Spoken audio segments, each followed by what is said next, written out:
All right, I guess we got the thumbs up. We're ready to go. Yeah, we're ready to go. I'm sharing it Ready to go. right now. We got we look official, like kind of. We're getting there.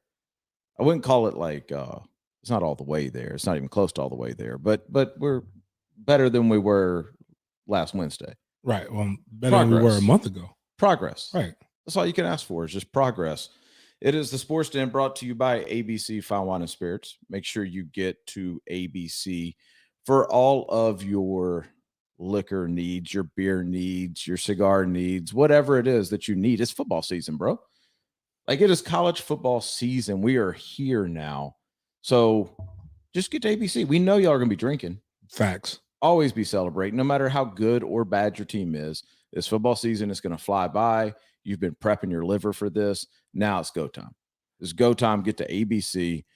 Make sure you go. Don't go like gas station beer, guys. Don't do this. Don't do us like that. Have class. Yeah. Have some class. Yeah, exactly. So get to ABC Fine Wine and Spirits. We would appreciate it.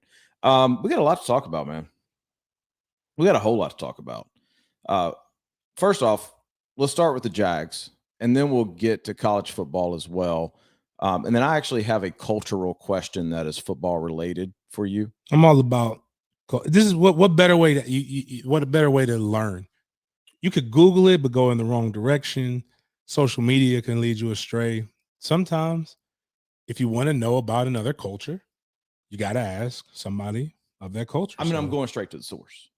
So this is about me. No, it's not. Oh, okay. But it has to do with we'll get there. We'll get there. Y'all don't want to miss that. But first off, the Jags actually had like some semblance of success. Right. You could call it, right? So look good in their final preseason matchup. Now, I said last week, and I'm going to keep the same energy on this, James, that there is absolutely no relevance between preseason and regular season. So if I said that when they were bad, I'm also going to say that when they look good, and they did look good. Yeah, was that yesterday? Yes. Yeah, yesterday. So I mean, they needed that from a confidence standpoint heading into the first game of the year. But I'm not going to put a whole lot into that. You can take like little individual efforts, and you can read as much as into that as you want to. And I guess there's positions on a football field that maybe it translates a little bit more preseason success to regular season success, but I don't think there's many. I don't think there's that many positions. Maybe kicker, maybe punter, maybe something like that. But I don't. I mean, there's very little stunts. There's very little. You know, I blitz packages from the defenses, things like that. So even if your tackle or your guard, they perform well and they're dominant, they're for the most part, they're blocking the person in front of them in the preseason. Right. And that person isn't the ones. So like the Cowboys, that wasn't the Cowboys that we're going to see week one. There were a lot of guys that were playing for the Jaguars that we are going to see start week one. Like, a whole lot. Yeah. So, I mean, that being said, there were 53, there were 80 people on that team that we played against that are 80 NFL players right now. They look better against an NFL squad than they did the week before or the week prior to that. And I personally don't think it's of any coincidence that they had to look good. You made a big time move that we're going to get into that we all kind of knew was coming, or it should have come, or could have come earlier. Yeah, we're definitely. But now you have to let your rookie quarterback have some success. But I saw some things that still concern me because, like, you are right, this is not the regular season, but you can start seeing trends and tendencies. And I do love the energy and pushing the ball forward down the field. And you could correct me because you're more of the quarterback guy, but just I didn't like the first throw that everybody called a dime. And great, it was nice. It was a nice throw. Talking about the one down the sideline? Yeah, I didn't like. Okay, this is the reason why I didn't like it. Okay, Jalen Ramsey picks that. The DB was there. He let up toward the end, and that ball could have been picked. That's the only reason. I just didn't like the decision making. Okay. It was now if you want to just rate the throw and the catch, great. But my problem is that could have been a pick, but it wasn't, which is part of football. Things happen. You need luck just as much as you need skill when it comes to football. Now the next one, the next throw that they put out, that was what I want a quarterback to do. And that's just my only critique of it is just, I wish it would have maybe, don't take that risk that early and potentially put us in a bad spot, but it worked. I think there's guys like you think about Patrick Mahomes and you think about Aaron Rodgers and guys like that. Drew Brees really didn't fit this mold, but I'm going to take Tom Brady out because every decision that Tom Brady makes is well. Perfect. He's the offensive coordinator. Right. But there's guys that like they make that throw and is completed. And then there's other guys that don't. And so I'm not going to disagree, but I am going to say this.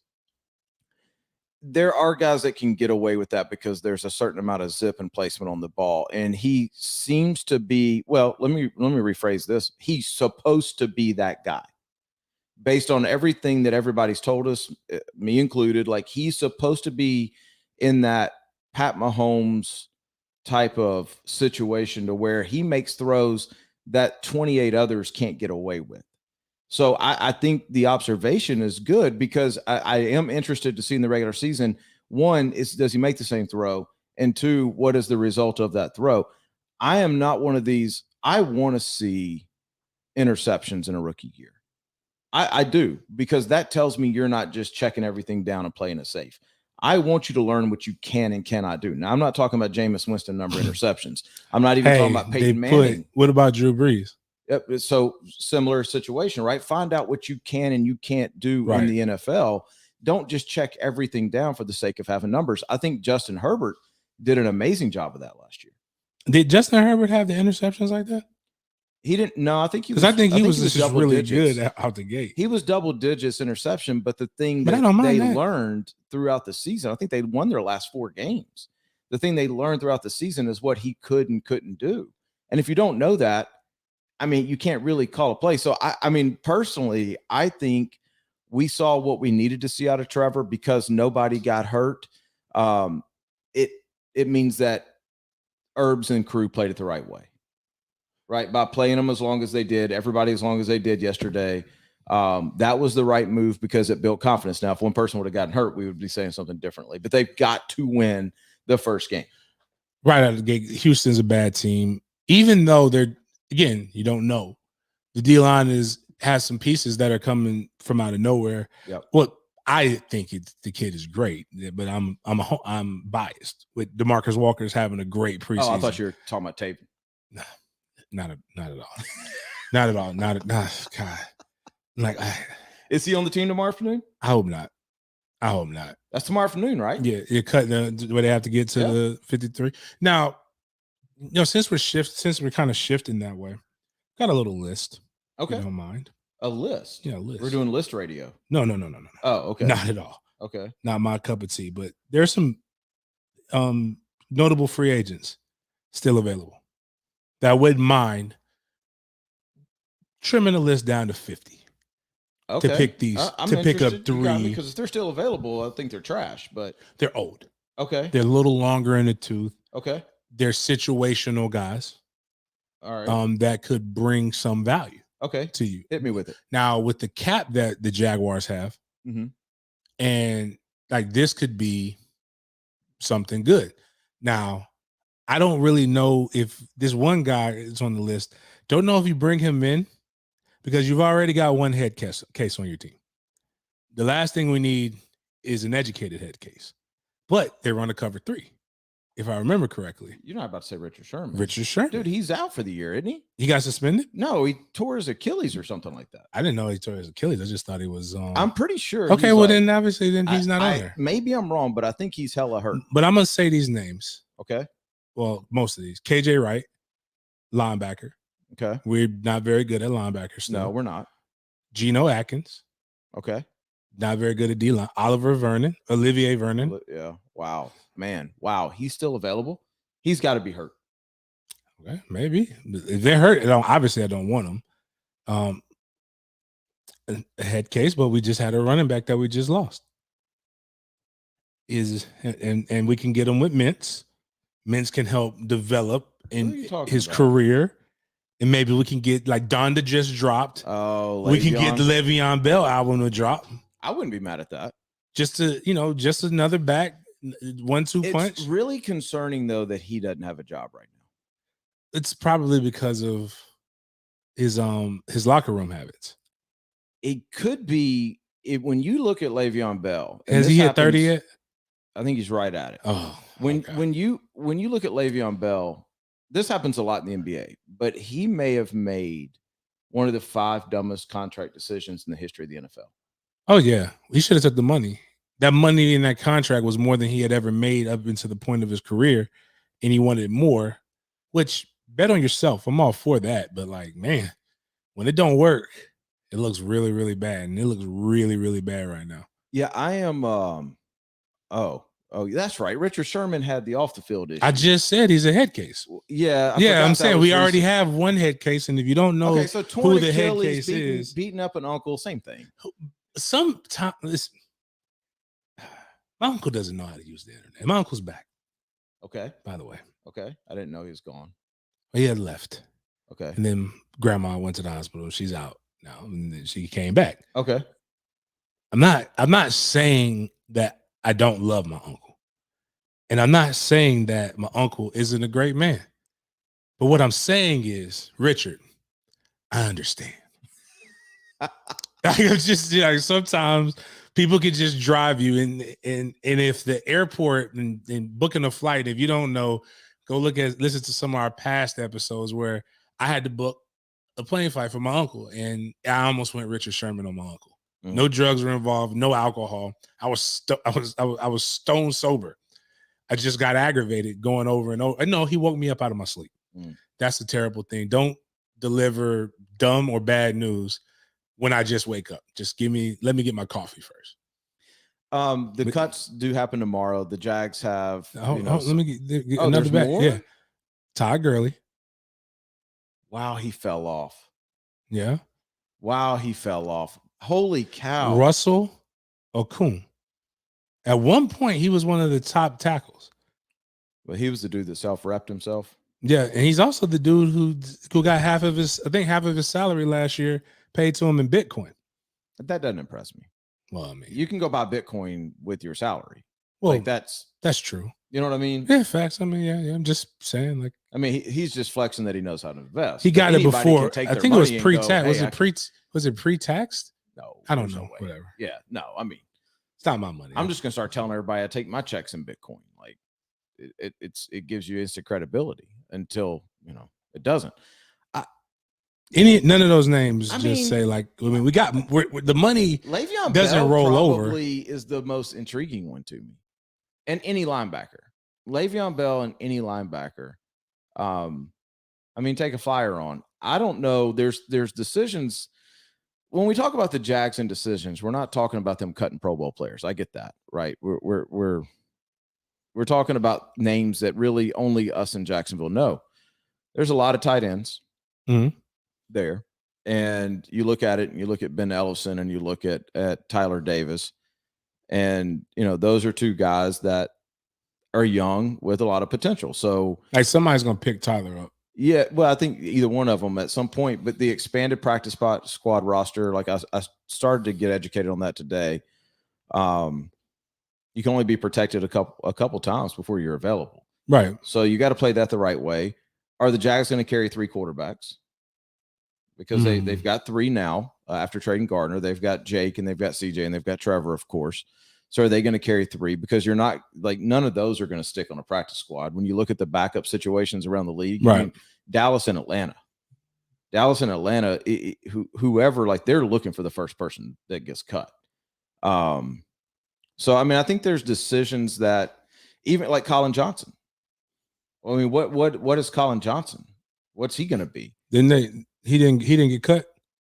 I don't think he's been cut yet. Okay. Maybe he was one of the ones they were talking about. Yeah. So, I mean, I think there's going to be some interesting choices to be made tomorrow for the Jags.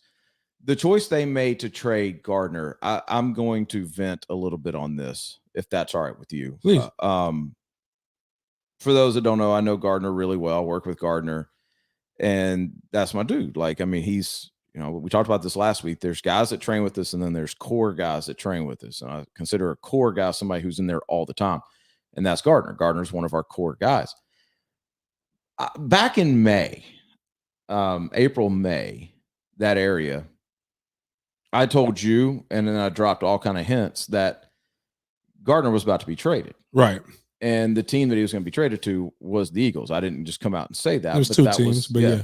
That was the main one that, every day when he came in the facility, it was, all right, have you heard anything? No. Have you heard anything? Because I've got good relationships with the Eagles. And the Jags chose not to do it. Right? The Jags also chose to put they wanted some really, really premium value for Gardner, if I remember correct, when you were saying that. I mean, they could have gotten more if they'd have done it then. Right. They were offered more then. From what I believe. I'm not Gardner's agent. I don't understand. I mean, okay, if you want to play the competition card, we were bringing him in here to compete. But now, hindsight being 2020, you signed C.J. Beathard to a guaranteed contract. I think they like Jake Luton. I think when they look at Jake, like they look at kind of, hey, this guy's got a chance to develop into something. But you're not going to carry – like Trevor's your guy for the next 15 years. So the only way you keep Jake is if you think, okay, he's eventually going to be better for us than C.J. Beathard. Mm-hmm. And so he's going to fall into that backup role until he gets done with his rookie contract, yada, yada, yada. Hindsight being 2020, I don't understand what their plan for Gardner was. And the only time I ever have an issue with this, because I'm pro player, but I also believe that when you're drafted and you're happy on draft night, you got to remember that 3 years later. And when you sign that contract that, you flex about when you're a free agent, you got to remember that 3 years later, how happy you were. And you need to honor the contract. I don't care what the NFL's teams do. That I'm that guy. So the only time that I ever get really frustrated by this is when there seems to be a win-win out there and you choose to not help your franchise or the player out in making that trade. And they didn't help anybody out. They got less for Gardner than what they could have gotten in April or May. They didn't help Gardner out at all because Gardner could have been up there competing for a starting position. Jalen Hurts is not Trevor Lawrence. Like, he could have been up there competing. I don't understand, like, what the thought process was and why the hell did you take so long? I mean, and I've got information that tells me that the quarterback room right now has just taken a deep breath. And now everybody kind of understands their pecking order, because if you think about it, there was a so-called, and I'm going to use air quotes, there was a so-called competition between Trevor and Gardner. Mm-hmm. Okay. Well, it's easy for all of us to say that's not true, but I guarantee in Trevor's mind it was, all right, I'm competing, right? Which can be an advantage. But then there was like this whole other thing with the other three. CJ's sitting there going, okay, what am I? If Gardner's competing for the number one spot, does that make me number three? Well, he's going to get paid either way. Right. Jake's not getting any reps in practice because there's three other guys. Like, none of it makes any sense in hindsight now. All right. This is official, not like we got trolled. Okay. First show. Jaguars are sending Sidney Jones to Seattle for a 22 sixth-round pick. I'm so tired of this, man. I'm so tired of. What do we need all these sixth and sixth-round picks for? Those guys. What are we doing? Like, what? I mean, we've spent the last 3 years leading the league in draft picks, basically, and look where that's gotten us. I mean, can you trade for a player? Can you not trade for a player that's going to help you now? I mean, why do we keep accumulating sixth-round picks? Did the Seahawks not have a linebacker that could come in here and be a backup right away? I'm sure they did. Mm-hmm. Did the Eagles not have a linebacker, a tight end, or somebody that could come in here and help? Like, hell yeah, they did. Why do we keep going for sixth-round picks that aren't going to be on the team? You're giving these guys away. It's just, dang it, Balky, I'm losing confidence in you. You think Balky makes these decisions? I hope so. That's cool. That's so cool that Balky doesn't get any other. Balky is basically Dave Caldwell 2.0.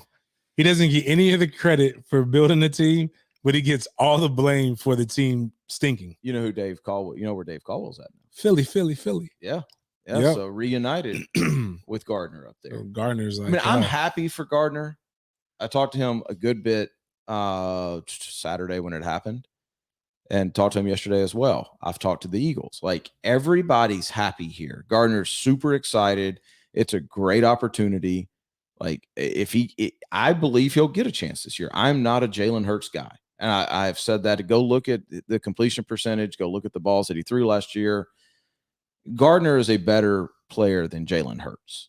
I feel confident in saying that. Okay. So I believe that he gets a chance. I think it'll be by week 5 or 6 in Philly. And now it's up to him to take advantage of that. And if he does take advantage of that, he's going to get a fat payday. And he's in a city that loves guys that do well. Like, I mean, it is a great opportunity. He's happy. Philly's happy. Everybody's happy.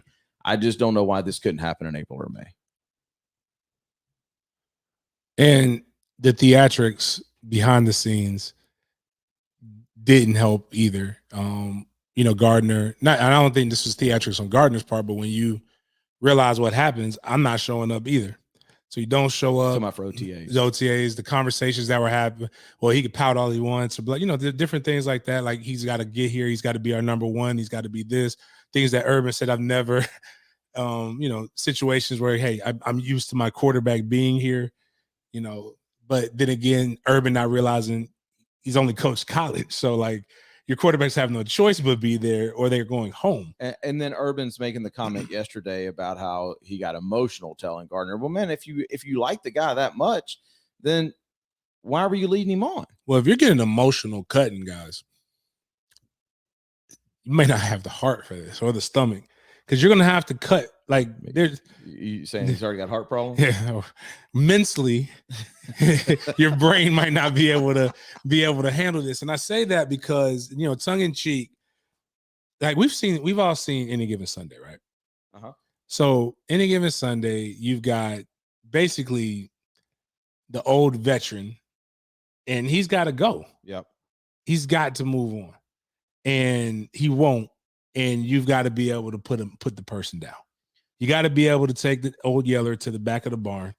You got to be able to get the shotgun, preferably bought from Green Acre Sporting Goods. Right. Shout out to our guys coming back. I don't think they really endorse shooting your dog. No, okay, just saying, like, if you're gonna have to do it, right?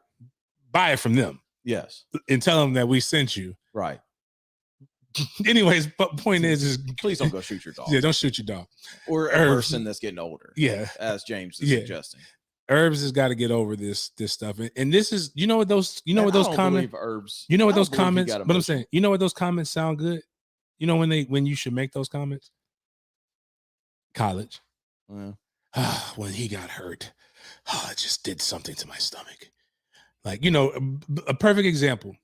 I've had 2 surgeries. Mm-hmm. Love Bobby Bowden to death. Love the old man. I love my position coach to death. Mm-hmm. Clint Purvis came. Team Chaplin came to my surgeries. Ain't no head coach coming to that. Jimbo Fisher, when they did FSU like that behind the scenes thing. Yeah. Derwin has his surgery. Jimbo's at night. Oh my God. These guys get hurt and have surgeries every year. You think Jimbo going to that? Nah. It works in college. Those things look good for recruiting. Nobody cares when it comes to the NFL. Like, I don't care. It's business. And Gardner's a big boy, and you're a big boy. So, like, let's just keep it to that. Before we move on to college and even high school a little bit, we got amazing high school news to report or conversation to have. What's going to happen with Deshaun Watson? Is he going to get traded? Until Houston realizes that they're not going to get much until the NFL acts or moves. And the NFL doesn't have to act or move on anything because technically he hasn't done anything and the ball is in their court. So, like, what does this say about Tua? It says everything we like. Right. Listen, man. Right. Bernie, if you're listening, we know you get mad when we talk about Tua, but you don't really have a leg to stand on, right? Bernie, the beat writer for the Dolphins with the dreads. I can't think of his name right now. Good guy. My boy, Dibby Dukes, and other Miami Dolphins fans are the only ones. Dibby Dukes? His name is That's awesome. That's just like his moniker. I don't know what Dibby's last name is. It escapes me. But, like, outside of that, and I just know Dibby's a true Dolphins fan. outside of that, nobody really thinks that highly of Tua. Like, we don't think, like, I'm not saying Tua's trash per se. I'm just not saying Tua is going to be a top 15 quarterback anytime soon. And I think the team they're building around him is okay, but they're really the only ones that they have been rumored about consistently. Mm-hmm. Like, and if I'm Tua, I done told, and then Tua doesn't help himself. Tua out here telling people I didn't know the plays. I didn't know what I was doing there. I was out there freestyling. They had to call differently. Defensive coordinators are over here like, wait a minute. I was over here actually doing my job, and this guy's over here freestyling. He didn't know what's going on. He can't read Braille. He doesn't know what to do. And like, at least Deshaun may not know how to not discuss things or act appropriately around women. But one thing he does know how to do is digest the playbook and throw the ball to the correct people. The entire Houston Texans team sucked. He didn't suck. I think he was top five passer last year. Had a really good year. It's just with all the weapons. Like, imagine him with what Miami's trying to build. And if I'm their coach, I don't care. Again, I don't need to hear about the father relationship, how my dad came in and he talked to the head coach and he approved of him and he's like a second father. You're a grown ass man now. I'm sorry. The reality is this. If you're 22 years old and you still need new daddies, there are bigger issues. And there could be some issues because Tua's dad used to whoop his ass when he didn't perform well. So maybe there are some things that are there, but like, you should have whooped his ass for being dumb at a press conference. Right. Like, just like, he needs a better PR team. Like, you got to know what to say and what not to say. Should we read into a comment that I'm seeing that Brian Flores made today, though? Yes, read it and then let's discuss it. So he didn't speak specifically about Watson, but he was asked, right? He was asked about the trade or the rumors of the trade. He says there are a lot of things we weigh when we were making decisions: fit on the team, overall talent, salary cap. When we're talking about a player or players, we're always trying to do what is best for the Dolphins. There are a lot of variables. We want a group that is tough, smart, competitive, loves to play, and is team first. Those are the types of guys we're looking for. We have a high standard for the people we have in the organization. We want people with high character throughout the building. Okay. Let's take a second and digest this. The NFL is not a league of role models. There are role models in the NFL that do a good job of that. But your job as a head football coach in the NFL is to win games. And morality and, the things that he discussed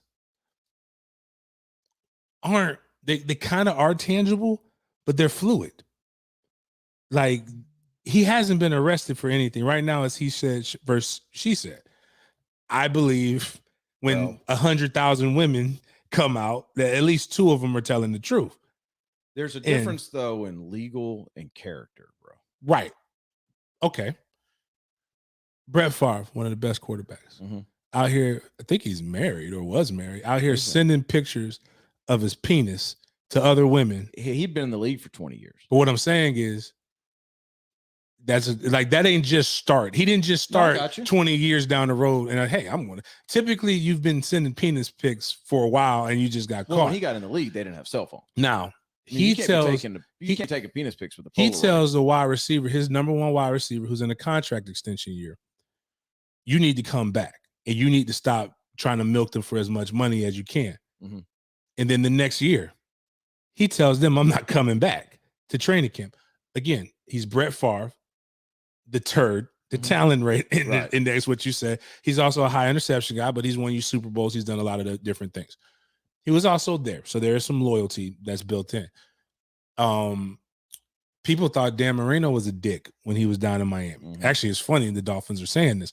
There are a lot of guys. Phillip Rivers has been considered a jerk. There's a lot of guys, but I'm not saying he's not a high character guy. There's nothing. What I'm saying is that there are things that you can go and look at different teams in the history of the NFL. Lawrence Taylor is one of the biggest examples of total lack of any moral character that we all love because he was so damn good and he was so damn unapologetic about it. So I mean, I hear what Brian's saying. That all sounds good. But if the GM tells him right now that he's going to be suspended 3 games and he'll be available by week 4, sign him up. But you just did a deep dive into it. All I was asking is, does it say something that he said that? Because then he turns around. Remember when we called the Allen Robinson that they ain't going to resign him? Yeah. You know, what they say? He's a good kid. He's a good kid. He's a good kid. You never want again. I let him watch my kids. That's one of those things where like we talk about high character all the time, but nobody wants to be called a good kid. Well, this may be worse. Here's what Flores had to say about where Tua's at. You ready for this? Yeah.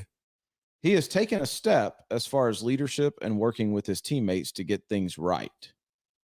He is asking more questions to us as a coaching staff situationally. He has made very good strides, or some very good strides. There's still a lot of room for improvement. Hopefully we continue to make improvement. Bro, that is not a glowing endorsement of your starting quarterback. Not at all. He basically said his teammates don't believe in him. He's dumb as a box of rocks, but he's who we've got right now. Yeah. So I've got a guy who I don't believe is characterly inept, and then I've got a guy who's just inept. Right. So if I can meet somewhere in between, I don't know, man. We get to his character with Deshaun's talent and brain. We got something here. The cool thing is that there are a lot of massage parlors down in Miami and the Boca area and all that stuff. So he should be fine. But he doesn't like that. He wants the average everyday girl from Instagram. There's a lot of them. Miami, LA, Atlanta, New York. Those are cities where those. Never mind. Sorry. Just, bottom line is coaches need to worry about winning ball games. That's the most important thing. College football coming up this weekend. Well, before we get into this weekend, can we take a opportunity to like look at college football's darling, like the Disney story that is still Scott Frost? That is Scott Frost. What is your hatred with Scott Frost? Like you do this, you get infatuated. I just think he should be fired. I think he's not good at Nebraska. He was great at UCF. Congratulations with your imaginary national championship and all the different things that you did. Why you hate the guy? I just hate him because what did he do to you? He didn't do anything to me, but he is like the epitome of people who succeed being average. And I'm not talking about UCF. So he got a contract extension after he went 4-8, which is the same record that the coach before him came in and got. At least the coach before him went 9-4 the year before that. Like he's gone 4-8. He's won 5 games last year, and then he got beat by an Illinois team. I feel like you in your mind have him and Willie Taggart tied together. He is White Willie, and he should be fired. You can't let go of that. He hasn't been fired, and Willie has. No. Willie didn't like. I didn't like that Willie got fired in 2 years. Willie did not meet the standard. Also didn't like even before then how people were critical of Willie but not of Frost. Right. And so I'm pulling it away from my thing is that Frost stunk then, and he was the media Are you a Nebraska darling. Fan? No, I wanted to go to Nebraska until I realized how far till NCAA came and let you do recruiting. Right. And I saw how many states over Nebraska was. But it's so funny to see when I saw the message board of the Nebraska fans saying, we just need to do a reverse MAGA. We need to go hire a black coach. Any of these guys who voted for 45, we need to get rid of. That isn't how you fix your program by any means. But I was just like, yo, this is people who are at their wits' end and they're just like, yo, we got to get out of this. We got to get something. Let me rephrase this question for you. When Nebraska is on, do you pull against Nebraska? No, I think Nebraska. I think it's good for Nebraska. You're telling me that when Illinois went ahead the other day. I didn't watch the game. Okay. I didn't know what was going. I automatically assumed off a name brand that Nebraska was going to beat Illinois, a team that's inept, that just fired their coach. And when his quote, and I was like, I even said, please tell me this is sarcasm. And even if it's sarcasm, it was not well placed or well timed. When they said, what was wrong with the offense? And he says, I noticed we weren't going to be successful when they lined up the way that they did. And I'm like, dude, Scott Frost said that? You know what? I don't want to. Wow. I don't want to embellish, so I'm going to find the exact quote. Okay, Frost on the offense at Illinois. About half our game plan was out the window when they lined up how they did. Now, not even forget Taggart. Imagine Dan Mullen saying that and you lose to Arkansas. Yeah, that's no coach gets the benefit of the doubt like this guy with his imaginary national championship. Like, even when people are saying he should be fired and people are bringing up like he was successful at UCF, and I'm like, that's great if we were at UCF. Right now, you're at Nebraska, and Nebraska hired you to win games. They didn't hire you to live off of your success at Nebraska. I mean, at UCF. And sometimes it happens. You're successful one place and you're not successful somewhere else. I'm not talking about him specifically because he's from Nebraska. Like that was his dream job. Right. But when are we going to start to see college coaches start to learn their lesson about this? About, you know what, the grass ain't always greener. Not at all. And I'm not. I like Mike Norvell, so I'm not burying him. He had a pretty damn good thing going on at Memphis. Yeah. And you want to know what's funny? And I've got on Mike about this. And this is, and people got mad at me. And I have a really good relationship with Mike.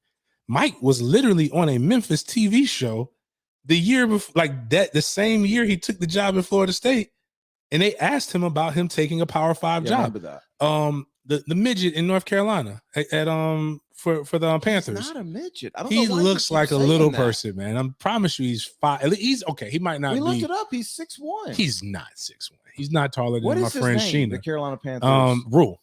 Yeah, Matt Rule. Matt Rule at Temple is talking about you could be that guy and you can go chase the $5 million a year job and blah blah blah. But you know, this is where. And then he went to Baylor the next year. I don't. Listen, the money always talks, and you got to go take the. You got to go take it. Yeah, I can't. I mean, I love you like a brother, but like, and I plan on doing this thing with you for a long time. But if ESPN calls me and says, "Hey, we're going to give you $1 million," see you. Of course. Yeah. So I mean, I can't get on. And I would tell you, dude, if you didn't take the money, you're a fool. Right. And I know you would, but I'm just saying, like, even Heupel, dude, why leave UCF to go? So here's probably the reason why Heupel did. Heupel's probably in the 3 million range right now. Because they got buyouts and stuff they still got to consider in Tennessee. They still got to. I told you about Kevin. I told you about Kevin Steele, right? Yeah. That was still great. Yeah. It ain't about the money, but I don't do it without the money. It's right. Kevin Steele's quote. You have job security for about 5 to 6 years because you're going to have to go through that probationary period. Bro, he could have sat at UCF. I agree with you. Certain programs like Houston, your boy from who went to Texas, Herman could have stayed at Houston and made a killing at Look what Houston. Fickle's doing at Cincinnati. Like, you don't need to go anywhere. You look at, now you look at UCF, you look at, places like Memphis, those things, they can come up with the money now. Like, and especially with the new power conferences and all that kind of stuff forming.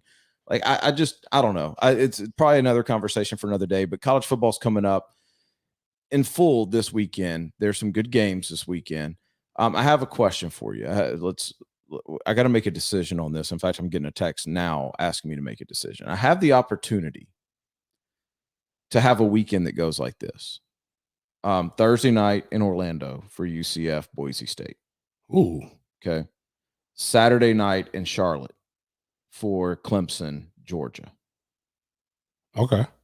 Sunday night in Tallahassee for Notre Dame, Florida State. Mm-hmm. Should I try to go 3 for 3 on this? Man, I would. Those are hard, right? Those are hard to turn down. Yeah, especially if you get good. I got access. Yeah, good access. So like that Thursday, because I think UCF is one of the it is a jewel. We talk about. I pick on them a lot about the national championship, but Orlando as a city is fun if you have money, but it also stinks as an adult. It's either really cool as a child or if you're like in college. City. No, but I'm talking about from a player's perspective and what in their fan base is growing and becoming a little bit more rabid, which is which leads to excitement. Boise State is a good team that travels. ironically from Idaho. So like I think that's a good game. Clemson, Georgia is going to be I know that's just a good game. But see, do I want to make that trip, come all the way back down, and then go to Tallahassee? I say the goal is to go to all three. If you can't make the last one, then just don't make the last one. So the last one is the one you'd sacrifice. Yeah, the last one's the one I sacrificed. Thursday, you got a gap in between Friday and Saturday. And then, that game is in the middle of the day, right? I feel like if or is it the Alabama-Miami game? No, it's at night. So that game's at night. I feel like if I were to do all three, I would be glad I did. You would have a lot to talk about. Right. And I need to make a decision tonight. So maybe I'll power through and do all three. Here's what I'm going to do. I'm either going to do all three or I'm going to do none of them. I would at least go to the Clemson one. I get not wanting to go to Orlando. Why do I have like this gut feeling? And it may just be my hope, and I'm not wishing anything bad on anybody, but I have this gut feeling that I need to be in Charlotte because I have a gut feeling that Carson Beck's going to play a role in this game. And I don't know if it's because JT is injury prone, and that's what I'm thinking, because he's going to be the backup. Like, he's the dude. He's the number 2. But it's like I just, because I don't really have any interest. You know me. I don't really like going to games that I don't have an interest in. Where are you sitting? Are you in the stands? Are you in a box, or are you on the field? I'm not in a box. Okay. Really it's at 8 o'clock. No, I got you. 8 o'clock. Charlotte's probably a little cooler. Orlando's going to be humid. Well, that's a night game too. Yeah, I'm just saying. I mean, all three of them are going to be amazing atmospheres. I mean, Tallahassee's going to be lit until the second quarter. Yeah, I'll be in a box. I'll be straight. So I don't really care. If I'll probably do all three. I'll probably try to make that work. I'll try to make it happen. I mean, I'm not griping about the access to it. It's just that's a lot of going in the 3-day period. But college football starting, that's a great thing. Notice I didn't say anything about Florida FAU. I don't have any interest in that game other than Florida better win by a lot there, and I'm hoping Anthony gets some good time as well. They released their depth chart, and there was no or. It is Emory Jones, Anthony Richardson. Nice. So Emory will get the start. I mean, anybody with. Has Florida State officially named a starting quarterback? Not officially. Okay, it's going to be. It's going to be Jordan Travis, though. I've told people this. They're mad. I'm like, guys, McKenzie's going to play. I just don't know the role, but like, he's a great guy, great story.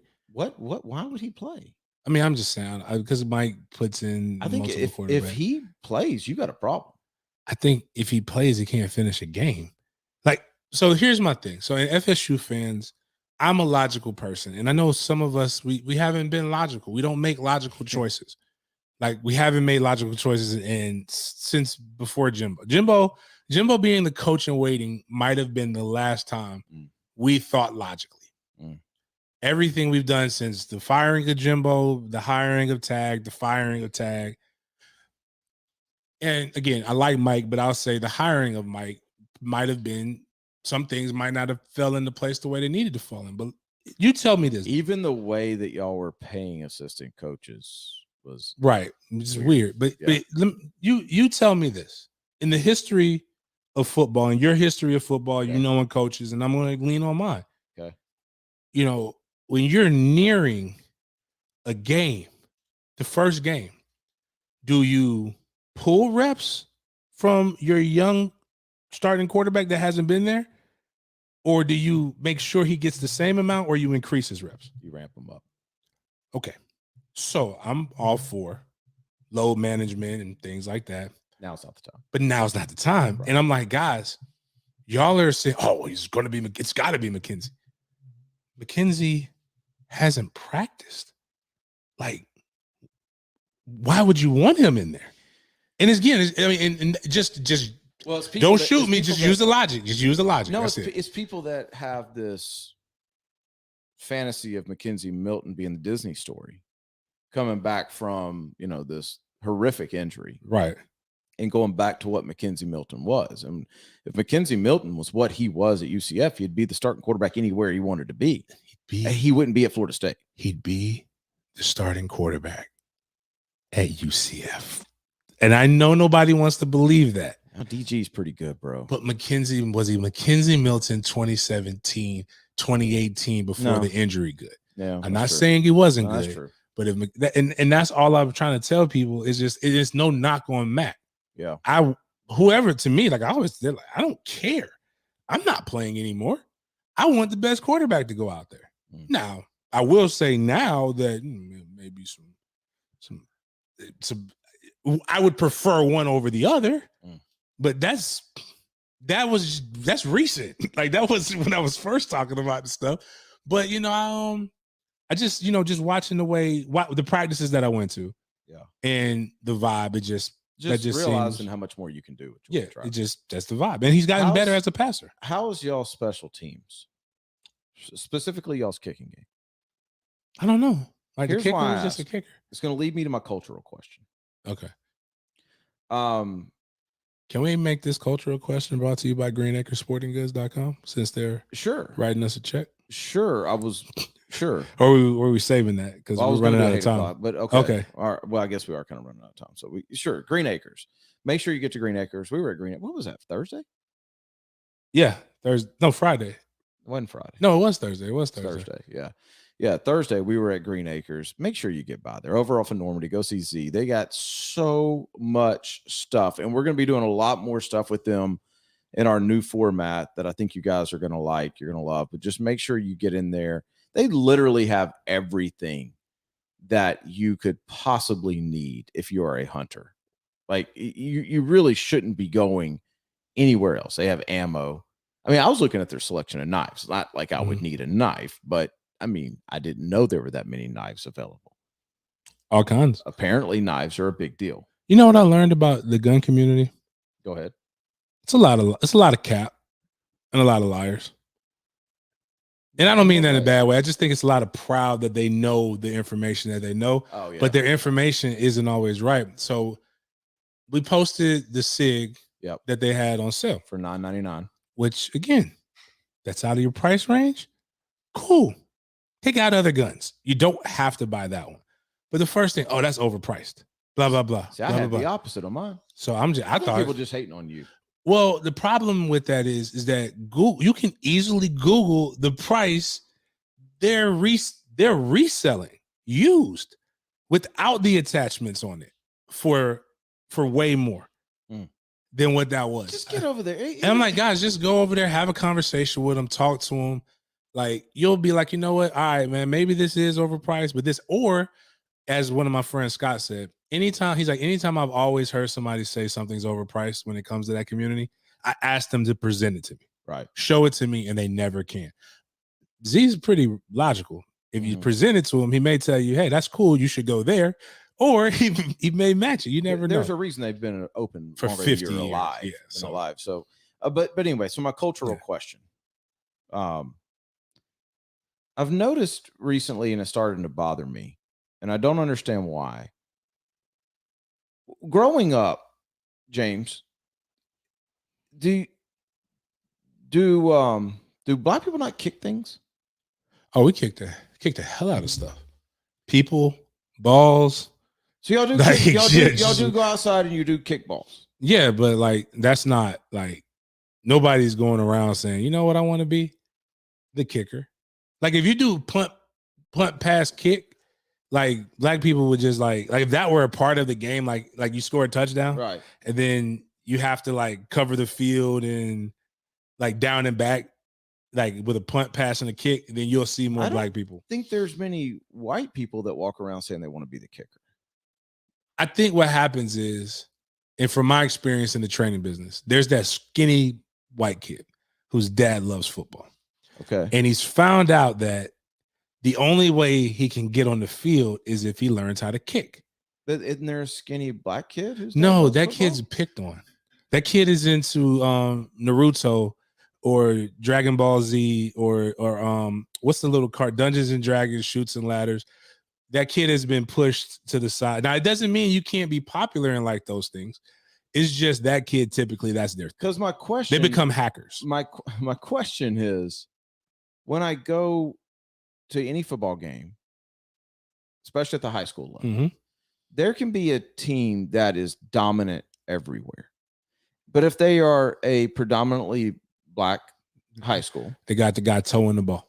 Why do they never have a kicker? And it's not just the kicker, it's like the whole special teams game. Yeah. It's like why? What I want to know why. It's just not a focus. But it's a part of the game. Yes, it is. So is the run game, so is blocking. 7-on-7 has made it even worse. Like, all people want to do is look good, run crazy routes, and get the ball thrown to them 10 times a game. Can I suggest something? Because what is okay, also I blame rap music and ESPN. Okay. When you look at ESPN, they only show the kickers booming the 60-some yard kick. But what do they show for 90% of all these highlights? And that's what the kids want to be. And who's getting paid? I understand. I do understand. But here's where I was going with this, though. Here's my question. Because if it's I don't know. I know Mike Hollis trains kickers. Right. I don't know how much of that goes on. I don't know if what percentage of high school kickers get training. I don't know. But I feel like we could make this like a thing. Like we should, instead of a backpack drive, can we do that's a hell of a spoof, comedy spoof, right? Inner city kicking academy, right? I mean, what do we got to do? The other side of it too is because there's people losing games over this. Yeah, it's like golf too. Like, you're not like you would think. Because here's the one thing I will say about inner city programs, the good ones, not all of them. Funds aren't really that hard for them to come by because the games are sold out. That's right. They could probably take one kid and find them a kicker, a kick coach, and pay for them to do the kick coach, and it probably would be a good investment. Like how they take kids on these camps and stuff like that. It would be a good investment for that team. But I remember having a lot of teammates say, three things. Like, I really forget all of that. The long snapper is the one who plays the longest. Yeah. And kickers are just weird people, man. They're a weird culture. They have to be, though. They're by themselves for most of practice. Then you bring them there.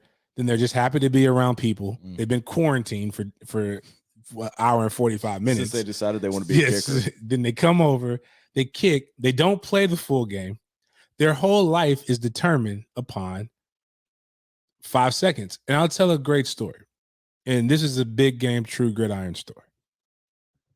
2002, my first game that I break my red shirt this game against the University of Miami. Okay. We are whooping the University of Miami's ass. Okay. Greg Jones has put up 200 yards and a half. Everything is going great. Then Miami does that voodoo shit that they do in the fourth quarter or whatever when I played, and they come back. They take the lead. It's 28-27. We drive down, get on about the middle of the field. Take a 40-some yard kick, not out of then that's kind of long, but still not out of the realm of anything. Now, if you miss this, they'll kill you. If you miss a 60-yarder, they'll kill you. Right. X goes up the kick. That was our kicker's name. His name was X. Xavier Bethia. We call him X. Okay. X misses it, I think wide left or whatever. It almost looked like it went in. They storm the field. They win the game. Time runs out. Okay. So we go on. The season's kind of rocky or whatever, 2002, my freshman year. And you ride the bus. Freshmen who play aren't in the two-man rotation, you ride the special teams bus.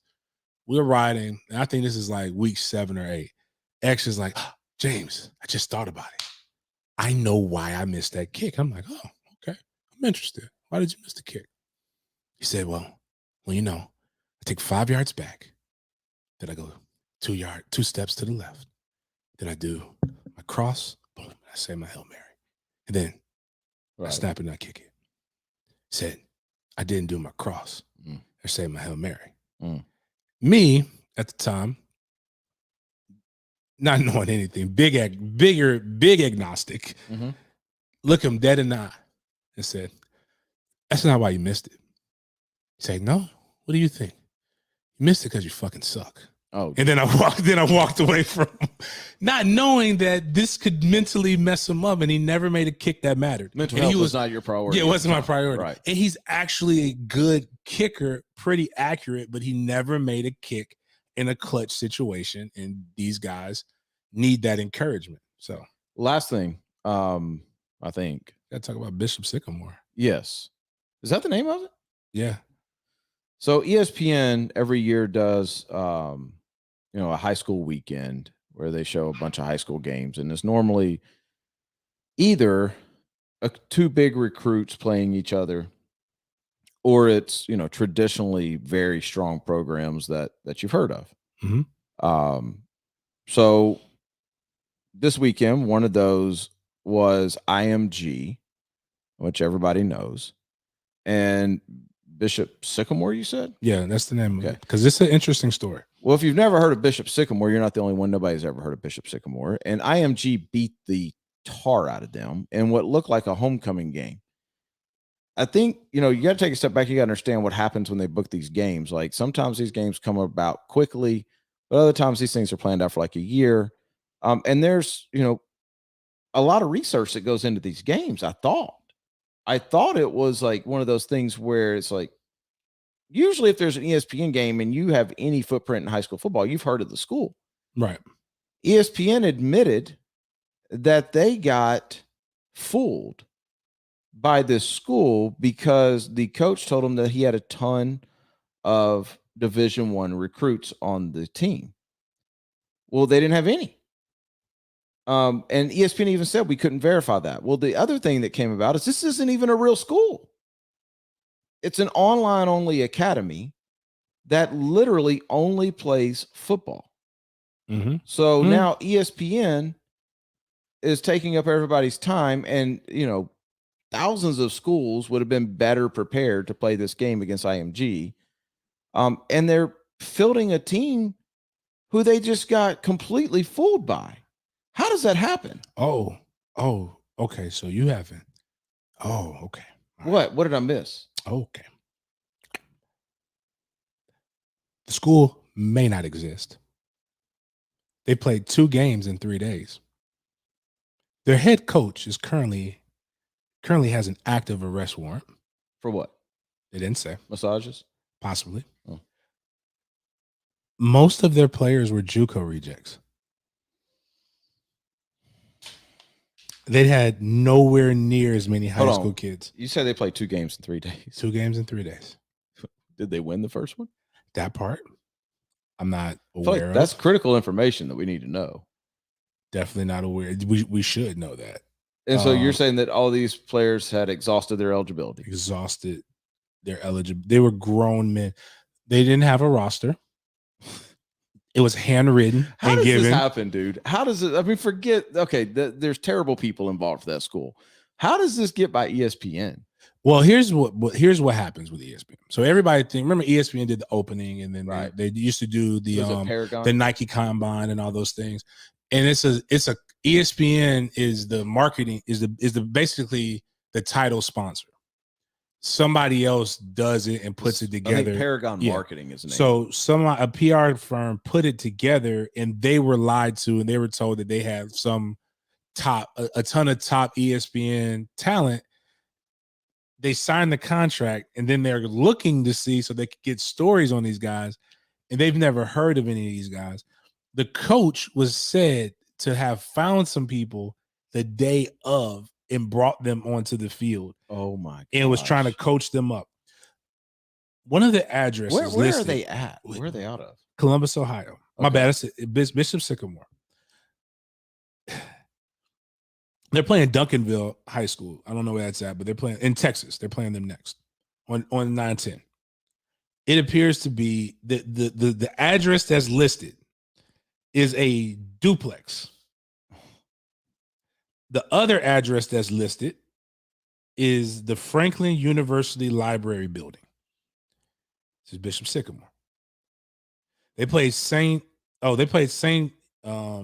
Ignatius, whatever. I have no idea. Go ahead. Whatever. They played them. Okay. I'm trying to look for some more. It's such a wild story that it deserves. ESPN needs to stop everything that they're doing, and they need to do a 30 for 30. No doubt. Yeah. So this is the other thing. So they played 2 games, 3 active arrest warrant. Most of the I read that, but it's just the craziest. We jokingly talked about this. We jokingly talked about an MFTK Academy. Right. I didn't know that we could actually do this. Yeah, I didn't like now. If I were going to get a bunch of high school kids that have exhausted their eligibility, there's a bunch of guys who are like 19, 20 years old walking around Jacksonville that played at a high level that, didn't have the grades that I probably would go get first. And I think, like I told somebody, the only difference with our MFTK Academy is that we would beat IMG. I'm not going out there and getting grown men to get skull drugged. That's embarrassing. I want to go back and watch this game. I didn't watch it. I want to go back and watch this game. I just know that they were just putting. It's a shame, just wasn't easy. It's a shame because I was in Savannah Friday and I watched Benedictine and Christopher Columbus out of Miami. So 2 all boys Catholic schools. Phenomenal game. One quarterback going to Yale, the other quarterback going to Auburn. Phenomenal game. Like, how do you, if you're ESPN and somebody presents you that game, which I think was presented to them, and it's 2 high schools that are well known with guys who are already committed, easily verified, how do you end up with Bishop Sycamore Tree? I think one, if you want to make your high school seem official, put Bishop in front of it. That's fair. Yeah. Or something like real Catholic sounding. Right. And stick them in a pretty decent city and just make it like, I don't know, vague, but I think it was the IMG was the draw. Because this IMG team is actually really, really, really loaded, especially across the offensive line and defensive line. But the problem is nobody will play IMG. That's the problem. And I think the fact that somebody Texas has said you can't. Right, Georgia's banned it. But here's the thing. So a team out of Ohio named Bishop Sycamore has said we have top talent and they're not afraid to play IMG. And you present that to ESPN. You're just assuming that nobody's going to put their children in harm's way to play IMG unless they're really, really good. They didn't. They put their grown men. Well, yeah, I guess that's true. Yeah. Because that's all I heard. I want to go back and watch the game because all I heard was the announcers going, all right, this has become a health issue. This has become a safety issue. Like when I hear was it that bad? I didn't from what my friends were just clowning it. They're just like, this is just because you've been involved in those high school games. We all have where it's like, okay, like there may be multiple kids get hurt. Right. This is like, yeah. I remember when I was coaching, we were playing a team for homecoming. I was at University Christian that got on the bus and tried to leave at halftime. Like, and it was one of those things where I had to go and tell them, like, look, okay, we're going to kick a field goal right across the 50. Like, let's just get this over. Running clock, but we paid you to come here. You cannot leave right at halftime of homecoming. But I remember walking away thinking that coach is University Christian, you know who they are. Especially then. Like, you knew that coach is a terrible person for taking 5 racks to come play and put, these 40 kids in danger here. Like the coach should have another arrest warrant. Oh, so they put up a GoFundMe. Bishop Sycamore did for $200,000. What? They've raised $200,000. So I think again, what is the GoFundMe for? Because I may donate. It's like it's for their season, like for them to be able to go and play teams and things like that. Like, I wonder what they are really is one of these semi-pro teams. You know what? That's really the lick. Semi-pro teams line up and play. You want to live your fantasy? You're already paying to play. Right. Go pay to play IMG. Some of these kids are going to play on your favorite teams. That's hysterical. You get to live your fantasy. Was it Uncle Chico or Uncle Rico? But one more thing, football related. Okay. This is really interesting. Okay. At least I think it's very interesting. All right. Tennessee Titans fans, typical, right? Everybody talks about Jacksonville and how dangerous it is. Mm-hmm. Stephen Clark, 38 years old, was enjoying the Titans game last night.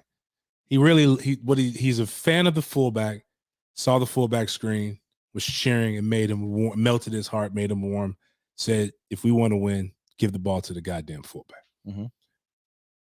When he was enjoying the game last night, when his bondsman who was also at the game, recognized him as being one of his forfeits with 3 open felony warrants. Oh, dear. Him and Nashville Police Department coordinated with the bondsman until the 4th quarter, which is very nice of them. They allowed him to watch the game. Yeah. And then they took him into custody. I'm not 1,000% sure how things work, but typically when you have 3 felonies, don't you lay low?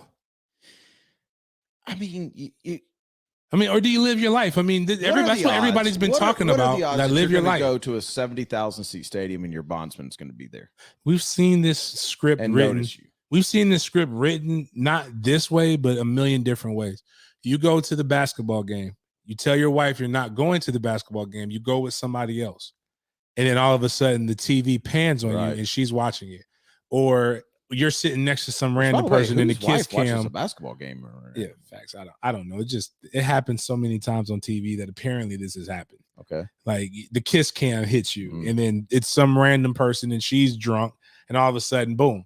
Now but this was pre-COVID, so they wouldn't probably write this in scripts now. That's unsanitary. It was unsanitary then, but can't be kissing strangers in the middle of a pandemic. But I guess my man said he's been cooped up in this quarantine way too long. He's vaccinated. And he says, he's going to go live his best life like everybody else. It's probably like a weight was lifted off his shoulder. He wanted to get caught. Like they had. I've always thought about that. Like, can you imagine running from something for your whole life?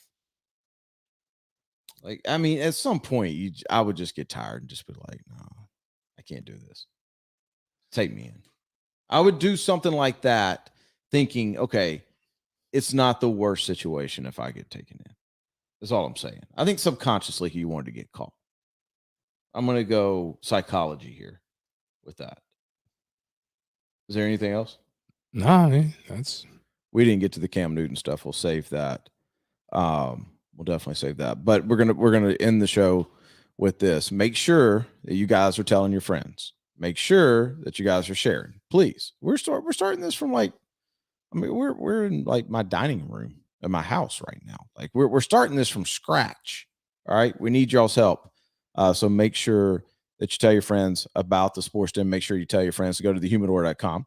Please. Yes. Go to thehumidor.com for any cigar that you want.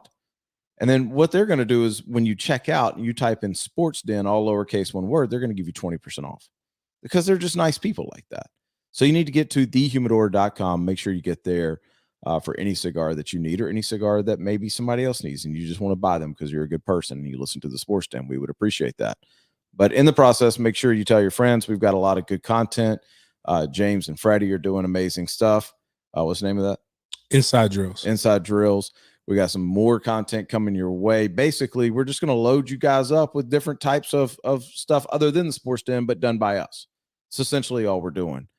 So make sure you go subscribe to the YouTube channel. In fact, like if you are a husband, wife, y'all both subscribe, please. We just need the numbers. We don't really even care if you watch. Treat it like some of you guys treat your Comcast bill. Put it in your kid's name. We don't care. We just need the likes. Why are people putting the Comcast bill in their kids' name? Because they've cut their own. They decided they didn't want to pay, and then they have a bill. They have a $900 bill with Comcast. Oh, so now Junior is really taking care of the family. Don't mess up your kids' credit. That's why you have multiple kids. Jeez, help your kids out. Give them a chance. Don't have them turn 18 and have a negative balance from Comcast just so you could watch. Never mind. That's a whole nother conversation for another day. We'll be back on Wednesday. Not real sure what time though. Are we going to try to do daytime or are we going to do evening again? Day would be better. Clutch. Okay. I don't know what my 10-10 schedule is. Hold on. Let me tell everybody what my 10-10 schedule because I started this week. So tomorrow, 4:00, I'm with Frangie. That's every Tuesday, 4:00. Wednesdays, 10:40 with Jags Today. And 7:18 with Rick Ballou. Thursday, XL Primetime at 2, and then Fridays, 8 a.m. with the drill. So that's where you can find me on 1010. So we just got to stay within that, and we're good to go. And then I'll decide on what I'm doing this weekend. And then you've got your tailgate. Yes. Yes. So if you're going Florida State, Notre Dame, go tailgate with Big Game. Right? Please. All right. Let's go to a good cause. So I think that's it. I think we're done. This is our first sports den away from the station where we're in the same place. Our first one where we actually have microphones. So hopefully the sound quality was much, much better. Hopefully the experience was better. We're going to continue to build off of this, continue to put more content out. We appreciate you guys. Have a great evening.